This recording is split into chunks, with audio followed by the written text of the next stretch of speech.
এমন ভাগ্য কজনেরই বা হয় মৃত্যুর আগে গ্রামবাসীর কাছে ক্ষমা চাওয়ার। দেখেন ভাইয়ের ভিডিওটা। 2022 সালে আগ মুহূর্তে আমার মা লিভার ক্যান্সারে আক্রান্ত হয়ে মারা গিয়েছিলেন। একই রূপ আল্লাহ তাআলা আমাকে দিয়েছেন। আল্লাহ যাকে পছন্দ করেন তাকে বড় কোনো রূপ দিয়ে সেবা দান করেন।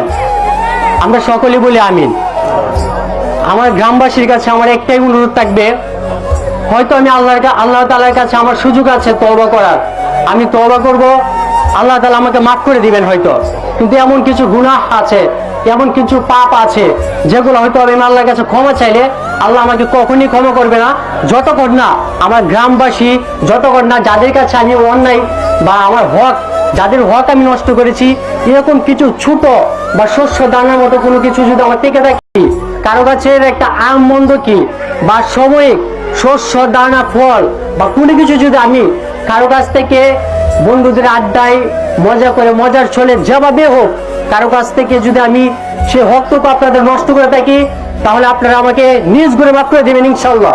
চিন্তা করেছেন একজন মানুষ কতটা ভাগ্যবান হলে মৃত্যুর আগে গ্রামবাসীর কাছে মাপ চাইতে পারে? আসলে আমরা এই জিনিসগুলাই বুঝি না। আমাদের জীবন কতদিনের, আমরা কতদিনের হায়াত নিয়ে এসেছি, আমরা কি কখনো চিন্তা করি? আমরা জীবিত থাকতে অহংকার, দাম্ভিকতা, মানুষকে মূল্যায়ন করি না, অনেকভাবে কষ্ট দিয়ে থাকি। কিন্তু আমরা এইটা বুঝি না যে আমরা খুব সীমিত সময়ের জন্য পৃথিবীতে আসছি। আমার এখনো বিশ্বাস হয় না যে সাইদ ভাই মারা গেছেন, এখন পর্যন্ত বিশ্বাস করতে পারি না।